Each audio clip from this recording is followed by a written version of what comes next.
Hello friends, welcome to the new episode of my channel I Prince. এবার একটা ব্যাপার নিয়ে কথা বলবো যেটা জানতে পারা যাচ্ছে। তো আমরা জানি সোহমদা আমাদের ইন্ডাস্ট্রি একজন ভালো অভিনেতা, তবে এটাও ফ্যাক্ট এই মুহূর্তে এরিয়ে তার স্ক্রিপ্ট চয়েস এবং সিনেমা করার যে ধরন রীতিমতো বনি সেনগুপ্তর লেভেলে একদম নেমে এসছে এবং রীতিমতো তার কাজ নিয়ে খিল্লি হচ্ছে।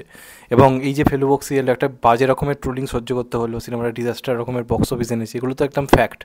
কিন্তু এইসবের ভিড়ে এখন আমরা জানি আপকামিং বেশ কিছু সোহমদার কাজ আসছে, কিন্তু উইন্ডোজ প্রোডাকশন পাতে আপাতত তার কোনো বড় সেরকম কাজ নেই যেটার মাধ্যমে সে হিউজভাবে একটা কামব্যাক করতে পারে। তো ইতিমধ্যে আনন্দলোক থেকে একটা খবর সামনে এসছে, যে খবরে জানানো হচ্ছে যে সোহমদাকে আমরা কিন্তু এবার ফুটবল কোচের ভূমিকায় দেখতে পাবো, যদিও সেটা সোহমদার প্রোডাকশন থেকে নয়, এটা অন্য প্রোডাকশন থেকে আসবে। এবার এটা শুনলেই মাথায় এটা প্রথম আসছে, সোহমদা ওই নদে ভুঁড়ি নিয়ে ওই রকম চেহারা নিয়ে গোলকাপ্প নিয়ে তাকে কি ফুটবল কোচ বানাবে? একটুখানি ছুটতে গেলেই তো সোহমদা হাঁপিয়ে যাচ্ছে, কারণ ফেলুবক্সে যে চেস সিকোয়েন্স রয়েছে সেই চেস সিকোয়েন্সে সোহমদাকে মানাচ্ছে না, কারণ সোহমদার শরীরটা আর ছোটাছুটি দৌড়দৌড়ি করার মতো জায়গাতে নেই। এরকম একটা ব্যাপার আমরা সবাই জানি। তো এইটা বলার পরই আমি জানি এটা চরম লেভেলে খিল্লি হবে। অলরেডি কমেন্ট বক্সে অনেকে হাসাহাসি করছে, মজা করছে সোহমদাকে কীভাবে একটা ফুটবল কোচ হিসেবে মানাতে পারে, যেখানে বিক্রমদা রয়েছে, আরও অনেকে রয়েছে, এদেরকে প্রপারলি কী বলবো ছিমছামে একটা চেহারা, যেটা ফুটবল একটা কোচের ভূমিকা তাকে মানাতে পারে। এবার এই ব্যাপারটা নিয়ে সত্যি কি খিল্লি করা উচিত?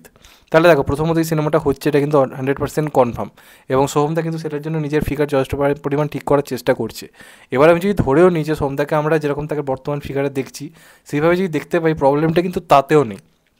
আজকে ফেলুবক্সির যখন পোস্টার আসে বা ট্রেলার আসে, আমি কিন্তু সিনেমাটা নিয়ে খিল্লি বা মজা করিনি।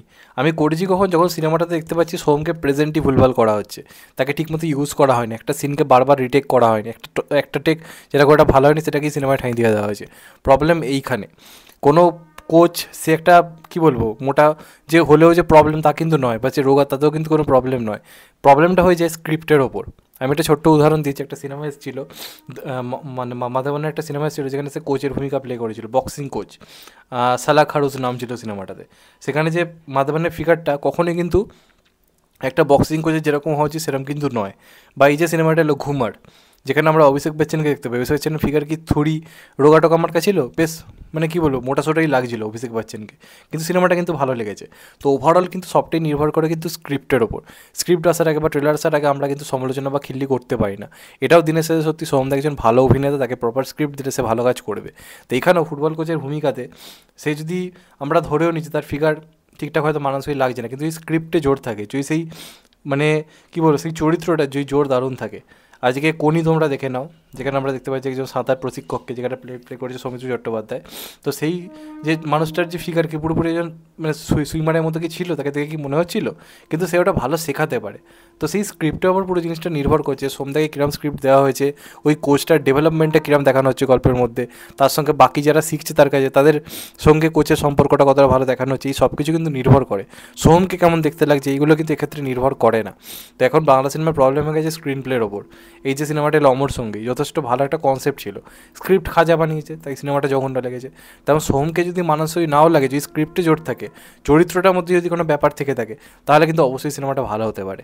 তো এবার দেখা যাক শেষ পর্যন্ত কী হয়। এটা ভালো লাগছে, সোহম একটু অন্যরকম ক্যারেক্টার ট্রাই করছে, এবং এটাও শোনা যাচ্ছে সোহম এই সিনেমাটার জন্য যথেষ্ট ওয়েট কমার চেষ্টা করছে।